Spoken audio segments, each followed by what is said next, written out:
देश में देशवासियों का हाल जो भी हो, साल 2022 हमारे देश के सबसे अमीर लोगों के लिए बहुत अच्छा साल रहा। उनकी संपत्ति में छप्पड़ फाड़ इजाफा हुआ। ऑक्सफैम की survival of the richest the India story नाम की एक रिपोर्ट सामने आई है। इस रिपोर्ट में आंकड़े दिए गए हैं जो बताते हैं कि देश के सबसे धनी 10 भारतीयों की कुल संपत्ति इतनी है कि मोदी सरकार के कुछ मंत्रालय ये अपने पैसे से चला सकते हैं। रिपोर्ट कहती है कि यह संपत्ति स्वास्थ्य व आयुष मंत्रालयों के 30 वर्ष के बजट, शिक्षा मंत्रालय के 26 वर्ष के बजट और मनरेगा के 38 वर्ष के बजट के बराबर हैं। देश के कई अमीरों को लेकर और भी कई दिलचस्प आंकड़े इस रिपोर्ट में हैं। इस रिपोर्ट के साथ देश में अमीरों और गरीबों की संपत्ति के बीच में जो बड़ी एक असमानता है, उसको लेकर भी सरकार को सुझाव दिए गए हैं। इस वीडियो में जानेंगे कि क्या हैं वे सुझाव। उससे पहले आपसे छोटी सी अपील है कि इस वीडियो को लाइक करें और इसे ज़्यादा से ज़्यादा लोगों के साथ में शेयर करें। अब आते हैं ऑक्सफैम की रिपोर्ट पर। रिपोर्ट कहती है कि सबसे धनी 21 भारतीय अरबपतियों के पास 70 करोड़ भारतीयों से अधिक संपत्ति है। केवल 5% भारतीयों के पास देश की संपत्ति का 60% हिस्सा है, जबकि नीचे के 50% के पास देश की संपत्ति का सिर्फ 3% हिस्सा है। ऑक्सफैम की ताजा रिपोर्ट कहती है कि भारत के सबसे धनी व्यक्ति की संपत्ति साल 2022 में 46% बढ़ी है, 46%। यहाँ मेरा एक सवाल है आपसे, क्या आप जानते हैं कि देश का सबसे अमीर शख्स कौन है? अगर आपको जवाब पता है तो कमेंट बॉक्स में जरूर लिखें। याद रहे, जवाब को गूगल नहीं करना है। अब आते हैं रिपोर्ट पर। रिपोर्ट आगे यह भी कहती है कि अरबपति के अनरियलाइज्ड गेन्स पर अगर एक बारगी 20% टैक्स मतलब 2017 से 2021 तक अगर लगाया जाए तो 1.8 लाख करोड़ रुपए प्राप्त किए जा सकते हैं। यह धनराशि एक वर्ष के दौरान प्राथमिक विद्यालयों में 50 लाख अध्यापकों को रोजगार देने के लिए पर्याप्त होगा। साल 2012 से 2021 के दौरान जो संपत्ति समृद्धि भारत में हुई, उसका 40% ऊपर की मात्र 1% जनसंख्या को गया है, जबकि निचले 50% जनसंख्या को मात्र 3% हिस्सा मिला है।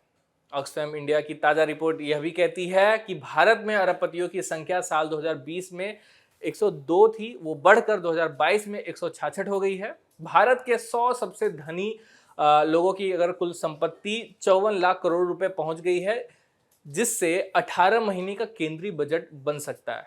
समझ रहे हैं आप? ये 100 लोग अपने पैसे से 1.5 साल तक देश चला सकते हैं। ऑक्सफैम इंडिया के सीईओ अमिताभ बेहर कहते हैं कि जहां देश भूख, बेकारी, महंगाई व स्वास्थ्य आपदाओं से जूझ रहा है, वहां भारत के अरबपति अच्छा कमा रहे हैं। भूख से त्रस्त भारतीयों की संख्या साल 2018 में 19 करोड़ थी, साल 2022 में 35 करोड़ हो गई है।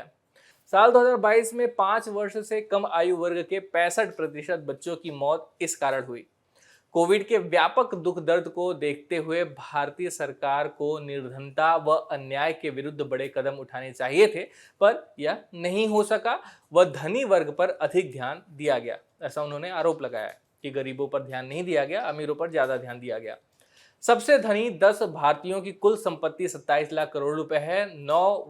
पिछले 9 वर्ष में इसमें 33% की वृद्धि हुई है। यह संपत्ति स्वास्थ्य व आयुष मंत्रालयों के 30 वर्ष के बजट, शिक्षा मंत्रालय के 26 वर्ष के बजट व मनरेगा के 38 वर्ष के बजट के बराबर है। वर्ष 2020 के विश्व स्तर पर सबसे धनी 1% ने नई संपत्ति के 2/3 हिस्से को प्राप्त किया। वह विश्व के नीचे के 90% लोगों के हिस्से से 6 गुना अधिक था। अरबपतियों की संपत्ति विश्व स्तर पर 2.7 अरब डॉलर प्रतिदिन की दर से बढ़ रही है, जबकि 1.7 अरब मजदूरों की आय वृद्धि महंगाई से पिछड़ रही है। रिपोर्ट में कहा गया है कि भारतीय बैंकिंग व्यवस्था में निर्धनों यानी गरीबों से जबरन कर्ज वसूली की जाती है, लेकिन अधिकतर कॉरपोरेट क्षेत्र को दिए गए 11 लाख करोड़ रुपए के कर्ज सार्वजनिक बैंकों द्वारा रद्द किए गए। विश्व स्तर पर धनी वर्ग को आयकर में पिछले 40 वर्षों से छूट दी गई है, जबकि जनसाधारण पर अप्रत्यक्ष कर का बोझ बढ़ा है। भारत में नीचे की 50% जनसंख्या ऊपर की 10% की तुलना में अपनी आय का 6 गुना अधिक अप्रत्यक्ष करों पर खर्च करती है। साल 2021-22 में जो 14.83 लाख करोड़ रुपए जीएसटी के रूप में प्राप्त हुए, उसका 64% हिस्सा नीचे की 50% जनसंख्या से प्राप्त हुआ, जबकि ऊपर के 10% से मात्र 3% जीएसटी का हिस्सा प्राप्त हुआ। कॉरपोरेट टैक्स में साल 2019 में कमी की गई व छूट तथा प्रोत्साहन के रूप में साल 2021 में 1,03,285 करोड़ रुपए का लाभ उन्हें मिला, जो 1.4 वर्ष के लिए मनरेगा बजट के बराबर था। अमिताभ बेहर ने कहा है कि धनी वर्ग के पक्ष में खड़ी व्यवस्था में सीमांत लोग, दलित, आदिवासी, मुस्लिम, महिलाएं, अनौपचारिक क्षेत्र के मेहनतकश बढ़ती कठिनाइयों का सामना कर रहे हैं। अब समय आ गया है कि धनी वर्ग पर टैक्स बढ़ाकर उनसे समुचित हिस्सा प्राप्त किया जाए। उन्होंने वित्त मंत्री से अपील करते हुए कहा कि वे संपत्ति टैक्स व इनहेरिटेंस टैक्स जैसे टैक्स लाएं जिससे विषमता वो कम हो।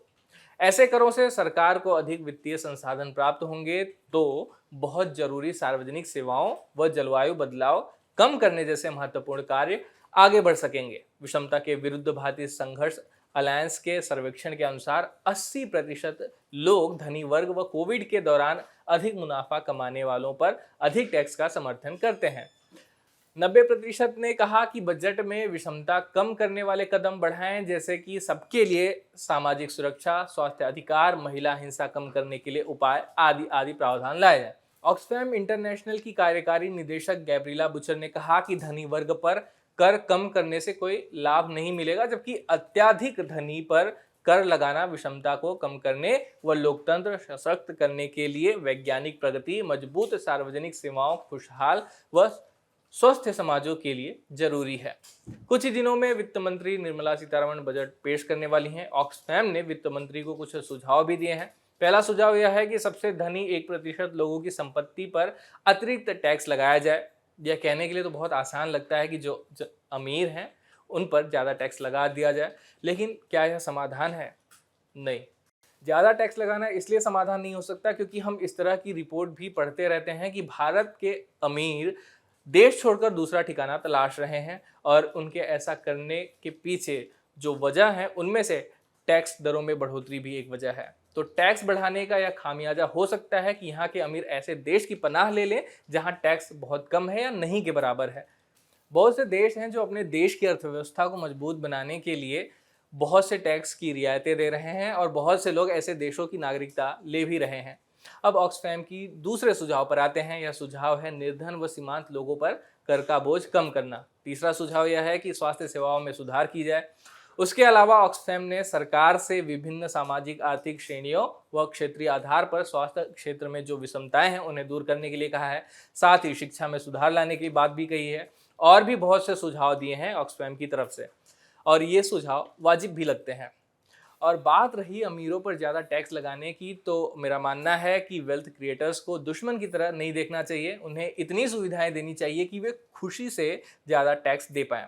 उन्हें ज़्यादा टैक्स भार नहीं लगना चाहिए। ऐसा नहीं लगना चाहिए कि उनके ऊपर बर्डन है, नहीं तो उनके लिए किसी और देश की नागरिकता लेना आसान होगा और ऐसा अगर होता है तो नुकसान हमारा होगा। ऑक्सफैम की इस रिपोर्ट और उसके सुझावों पर आप क्या राय रखते हैं कमेंट बॉक्स में जरूर लिखें। वीडियो यहीं समाप्त होता है। धन्यवाद। अब खबरें पाइए सबसे पहले हमारे मोबाइल न्यूज एप्लीकेशन पर। एंड्रॉइड या iOS प्लेटफॉर्म पर जाइए, HW न्यूज नेटवर्क को सर्च कीजिए, डाउनलोड कीजिए और अपनी सुविधानुसार भाषा का चयन कीजिए। खबरों की भीड़ में अपने काम की खबर पाते रहिए।